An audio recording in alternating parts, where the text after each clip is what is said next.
Alright guys, here's a good example of a rip current. Got some crazy clouds, but here's a good example of a rip current. So I'm standing in about 6 inches of water. Right along there, there's a trough that's about 3 to 4 feet deep. Comes out here, and then right here, there's a rip current pulling out right where I'm pointing with my finger. You can see the waves are breaking through there a little bit differently.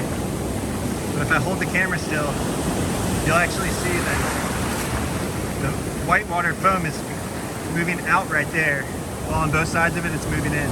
It's about 6 inches deep on both sides of that rip current, and then right through the middle of that rip current, it's about 4 to 5 feet deep. You can see how hard the water is pulling out right there.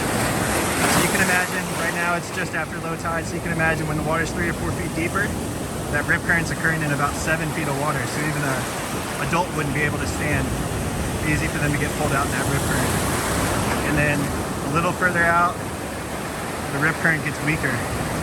So you can see there's still breaking waves right now, so it's not too big of an issue, but when the tide gets a little bit higher and the waves start breaking on the sandbar I'm standing on, that rip current's gonna pull you out in the deep water really quickly. So one more time, pan over here and just stay still. So you can see how that white water's moving out. Where I'm standing right here, the waves are crashing and breaking in. There, you can see that white water really pulling out hard. Just a good example of a rip current. And then I'll pan back up and show this awesome shelf cloud that's getting ready to come over.